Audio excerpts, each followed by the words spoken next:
It's Kim with the Gems here with a walkthrough demonstration on how you can possibly find some money with your name on it.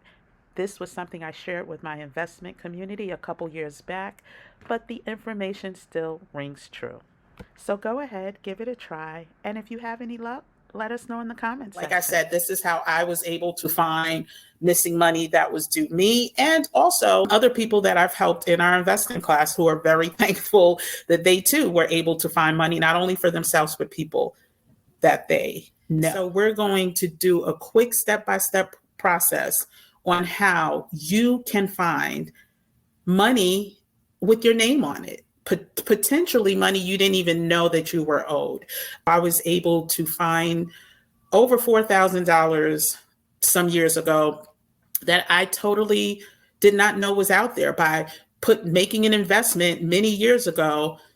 The company went under or went out of business. The brokerage company went out of business, but my money still kept growing. So a $900 investment many years ago was worth over $4,000 many years later. So I'm hoping that even if it's not 4,000, it may be more than that. But whatever the amount is will help you get your money back. It's your money.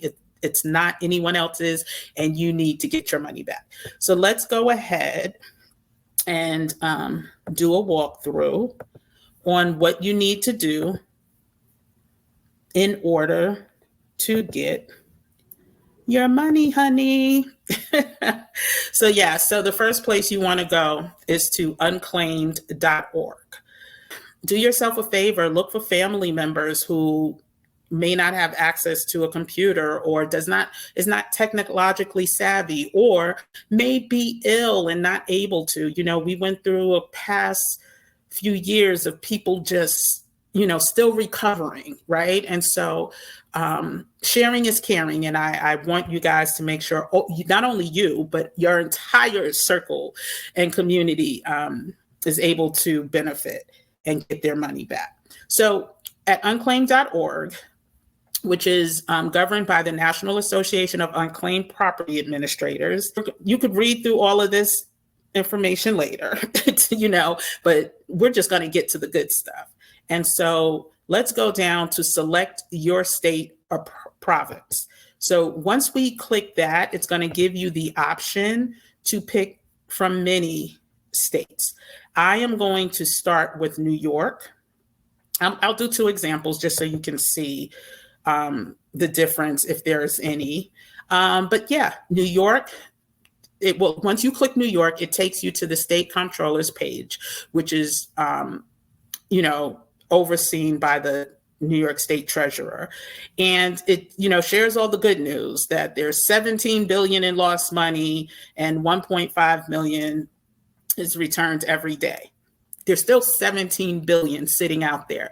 And the sad truth is, a lot of that money will never get claimed. And it's sad. And we, as a community, Black and Brown people, are affected, unfortunately, at higher rates by not having our system set in place to make sure that money is passed down to our heirs or, friends and family, or having executors or your assets in a trust. So not to preach too much, we're on the New York page. We're just going to look to see what's there: claim status, search tips, forms, report unclaimed funds. So if you're an organization that is required to, like, banks are not allowed to just keep your money if you don't access it for some time. They have to report this information. And so let's just go to the search now button and see what pops up. So the first thing you get is a page that says search for lost money. And the only thing you need to do is put in a last name, which is beautiful, because if you have a unique last name, or if you even have a last name of someone that you know, but not sure if they had what their first name was, but you knew where they lived, or you had more information about them other than their first name, this is a good way to search. So we're just going to go with an easy name. So I just chose Lisa Williams and hit search. And what will come up is a whole lot of Lisa Williams in the state of New York. Now, the way you can drill down on that, so it's 95. So it's a total of 95 Lisa Williams that are owed money in the state of New York. That's just Lisa Williams. Like absolutely insane. I'm going to pick the second one because this one has a dual. I'm just going to pick the second one.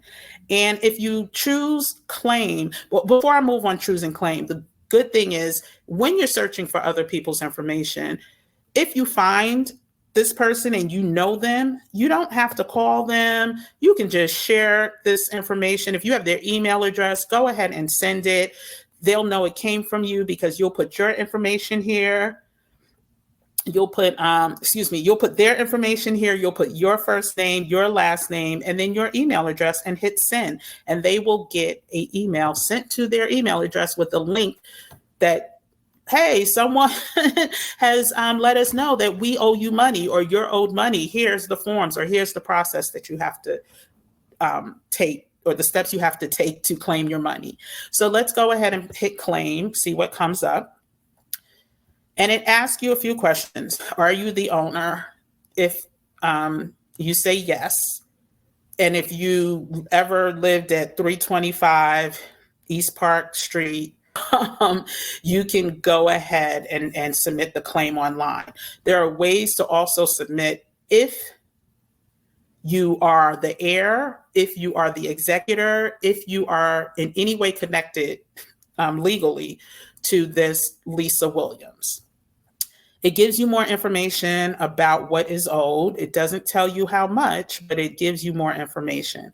So Lisa Williams, where she lived at the time that this money was owed, the last known address, reported by the Highland Hospital of Rochester, reported as Lisa Williams. So if you know that she worked at or was connected to the Highland Hospital of Rochester in some way, it even gives you more confirmation to go ahead and share this with her.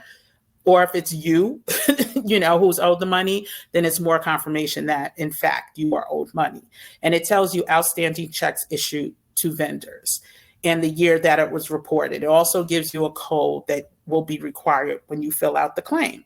And so that's pretty much it. You can then, like I said, hit how to fill out a claim. If you're an individual, well, let's start at the top. If you're a business organization, if it's money from someone who's deceased and it's part of their estate, or you have heirs rights, then you can also fill out if you're an individual, or if it's on behalf of another person and you may in some way have legal representation for someone else. And it's a great way to also access their money. But of course, you're going to have to get things notarized with that person as well as with yourself, so that it's not just people out here claiming for other people. So yeah, so let's say it's individual. It takes you to another page. It's going to show you a video, walk you through how to claim, but it also breaks it down on how to submit your claim online. You could also submit by mail. If you attach the required documents, there's a link to show you what those documents are. And it's a great resource. And like I said, this is how I was able to find missing money that was due me, and also other people that I've helped in our investing class who are very thankful that they too were able to find money, not only for themselves, but people that they know. So I hope this was helpful. Do me a favor to say thank you. Just hit the like button, subscribe to the channel, and share this information with a friend, a family member, or a loved one. You can also check out the Stay Ready playlist or another video that you may like according to Google.